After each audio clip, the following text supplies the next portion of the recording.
Assalamualaikum warahmatullahi wabarakatuh. Allahumma sholli ala Sayyidina Muhammad wa ala ali Sayyidina Muhammad. Pemirsa yang dirahmati Allah, marilah kita simak ceramah dari Buya Syakur Yasin dengan tema Ketika Dunia Tunduk Kepadamu. Sebelumnya marilah kita perbanyak sholawat minimal 1000 kali sehari, agar hidup kita penuh barokah dan mendapatkan syafaat kelak. Jangan lupa berikan dukungan kepada channel kami dengan memberikan super thanks seikhlasnya. Marilah kita doakan semoga almarhum Buya Syakur Yasin diberi tempat terbaik di sisi Allah dan amal ibadahnya diterima. Amin ya robbal alamin. Lima tad'una al-imana walam tu'minu. Kenapa kamu ngajak beriman? Belum beriman. Dia tidak yakin Allah Maha Kaya. Yang kerja di Taiwan dibayar, kerja di Jepang dibayar, kerja di Belanda dibayar, kerja kepada dibayar. Masa kerja sama Allah nggak ada yang bayar? Kalau begitu Allah dalam pikirannya miskin dong. Iya. Jadi Syekh Abdul Qadir Jilani tidak ngomong asal ya. Benar. Belum begitu.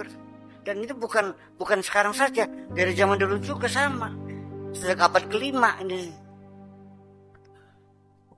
Ya kan? Sekarang sudah 1400 tahun ya. Ini abad kelima nih.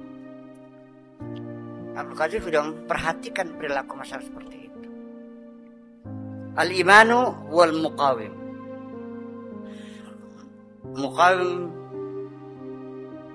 kehapus ya. Al-muqawimur rufat. Ya, rufat adalah memberikan perlawanan yang kokoh. Wasabiru tahta saklina, dan dia membuat kita jadi sabar memikul beban kita. Iman tuh. Iman memberikan perlawanan, iman membuat kita sabar memikul beban yang berat kita ini. Wal musari'u, iman juga sebagai pegulat, siap bertarung. Wal muqatil, sebagai serdadu juga, siap tempur. Al-imanu wal mutakarim bima indahu, dan iman itu loman ya fitunya di dunia. Al-iman yatakarramu liwajillah, iman itu ketika dermawan murah hati adalah untuk Allah.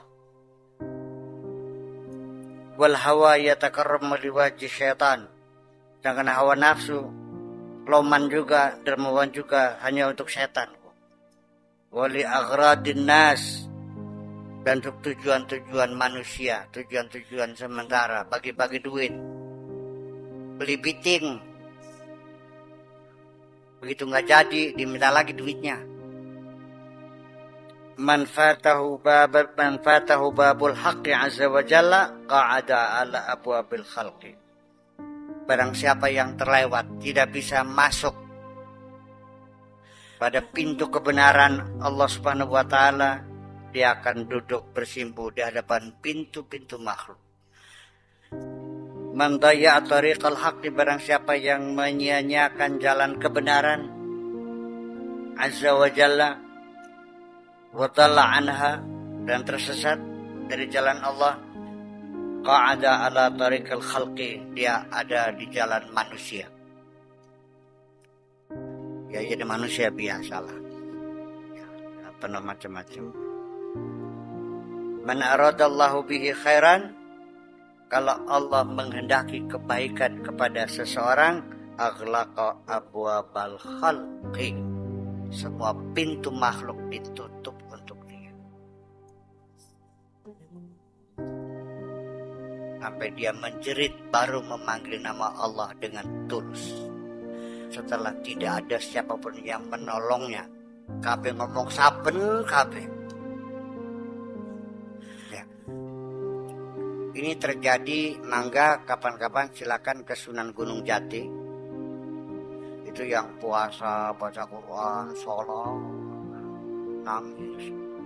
Itu lihat buku hariannya 400 juta.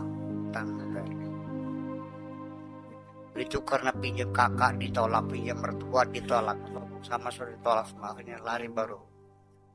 Jadi ada manfaatnya ya. Ya sering-sering wem koran.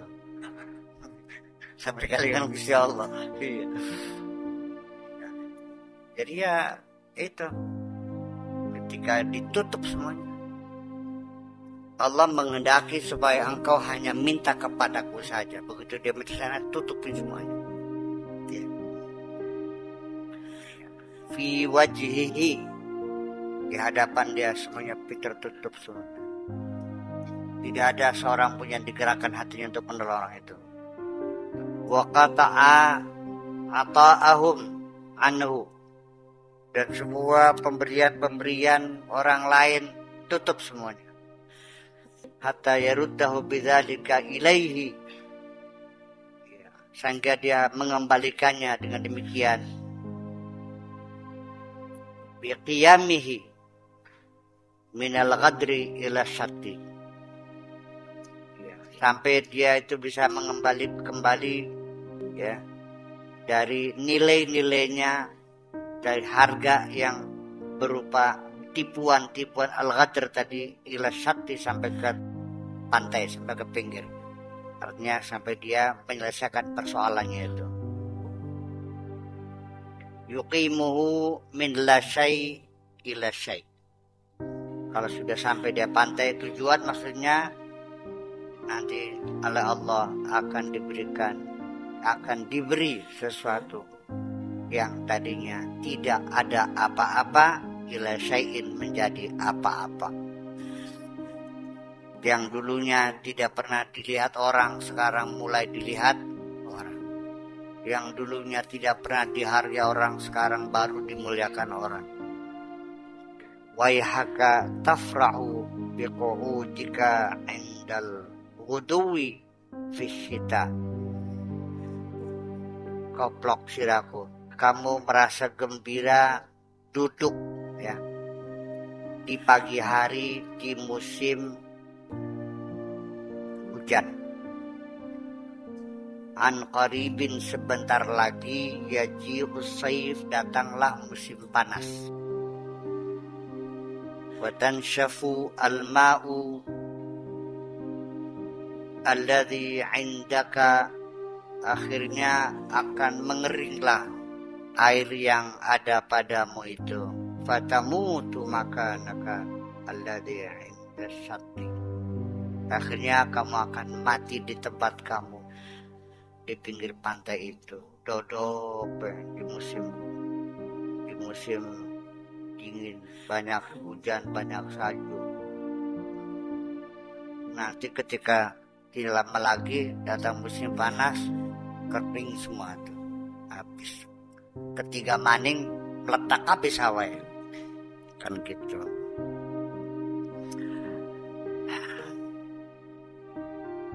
Fa innahu fi sayfi yanqati'u ma'u, di musim panas air semuanya akan terputus, semuanya akan kekurangan air. Wa fi syita'i yazidu wa yaksuru, di musim penghujan banyak air dan bertambah banyak airnya. Kun ma'allahi azza wa jalla, takun ghaniyan azizan amiran muammiran dalilan. Selalulah kau bersama Allah saja, ya. Nanti engkau bakal menjadi kaya, menjadi mulia, menjadi pangeran, menjadi pemerintah, menjadi petunjuk, dan seterusnya dan seterusnya. Janganlah menanti di pantai karena kamu sekarang merasa lagi banyak air. Nanti datang saatnya kekeringan, kamu akan kehilangan segala-galanya. Ini maksudnya jangan mengandalkan kekayaan harta yang ada di tanganmu.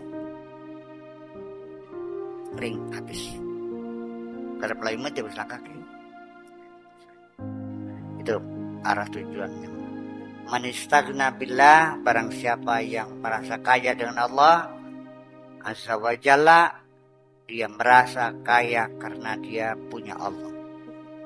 Bukan kaya karena merasa hartanya banyak, karena punya sawahnya luas. karena punya emasnya sekian kintal, masih fakir. Orang kaya adalah orang yang merasakan hanya punya Allah saja yang maha kaya. Ihtaja ilaihi kullu syai'in.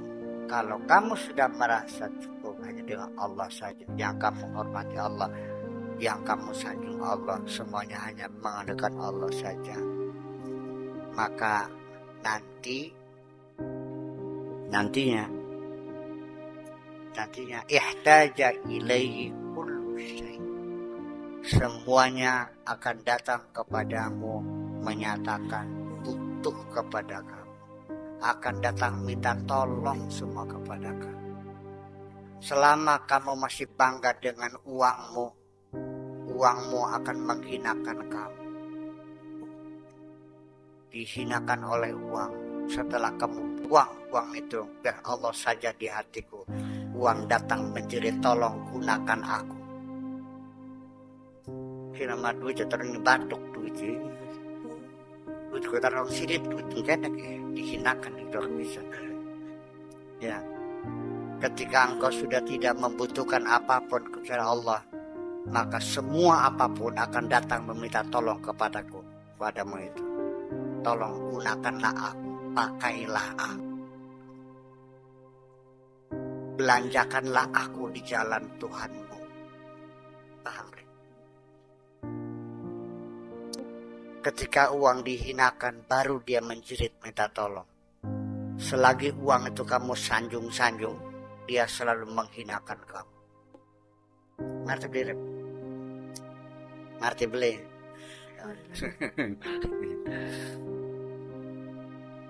Wahada syai'un la yaji'u bitahalli wa tamanni. Ini semuanya kapan semua makhluk datang meminta tolong kepadamu? Dulu kamu minta tolong ditolakin terus, dan setelah kamu hanya mengandalkan Allah, semua orang akan datang kepadamu meminta tolong. Tetapi ini terjadi bukan dengan cara ngelamun, ngayal. Iya, tapi walakin bisyai'in, ada sesuatu yang pasti. Ya, wa qarra fis sudur, dan kokoh di dalam dadamu itu, ada keyakinan di dalam hatimu itu. Sadaqahul amalu dibuktikan dengan amal perbuatan. Sebab bagaimanapun apa yang kamu hadapi, kamu alami, itu adalah akibat dari amal perbuatan. Kejujuranmu, keyakinan kepada Allah dibuktikan dengan amalmu. Amal itu adalah bukti. Makanya termasuk sodako itu awalnya kata-katanya sitkun. Kenapa sodako? Karena sodako itu membuktikan kebenaranmu. Kalau kamunya tidak sodako, ya tidak ada bukti. Jadi wong medit ku langkah bukti ini ngaku beriman. Medit cek. Mana buktinya kamu beriman? Nggak pernah sodako, berarti kan tidak punya bukti yang membenarkan. Langkah sertifikat, ngaku sarjana, mana ijazahnya? Nggak ada. Semua pengakuan bukan harus ada bukti. Beriman, ya mana buktinya? Ternyata medit dengan itu. Iya. Karena orang medit itu orang kafir kok. Makanya walain kafartum inna adzab, kamu kafir, ya kafir. Bersyukur tuh lauman. Kalau medit ya tidak bersyukur. Makanya orang yang tidak bersyukur disebut juga orang kafir. Jadi bersyukur itu bukan membaca alhamdulillah, bukan. Itu hanya ekspresi aja. Iya. Ya dunia bagi-bagi dong. Ponakan-ponakan sing pada pinter-pinter ya dibantu. Ya kan, bibi-bibi memang yang kurang makannya dikirimin nasi dong. Anak yatim ya bagi-bagi. Itu aja kok. Bahkan menjadi tolok ukur agama. Kalau kamu tidak memperhatikan anak yatim, agamamu bohong, kata Allah begitu. Kalau anak yatim di kampungmu banyak yang gak makan, gak sekolah, gak ngaji, kamu biarkan saja. Sekalipun jidatmu hitam, bohong. Percaya gak? Jadi kebenaran iman itu kan dibuktikan. Nah, bukti yang pasti itu kedermawanan. Bukan sholat, bukan. Sholat mah fawailul lil musallin alladzina hum an sholatihim walladzina hum yurun. Semua yang kan hanya kepengen ditonton saja. Wa yamna'unal maun, dan gak pernah nolong orang. Udah bedewek baik. Warga dewek, wong sejen modern jelas. Dapatnya apa? Well, jangan kira bahwa sholat itu sebagai bukti keimananmu, tidak. Kedermawanan. Gitu. Ya kita mau beli apa nih wong sebenarnya lokal nih? Atau urusan. Ya kok nggak pakai dewek? Kalau orang lapang kan masyarakatnya yang merasakannya. Iya kan? Saudaranya, keluarganya, anaknya, istrinya, semuanya kebagian kabeh. Barang sira beragama aja semboyong sampai tekan ireng paduka. Wah ya mati. Fawailul lil musallin. Benderanya fawailul lil musallin.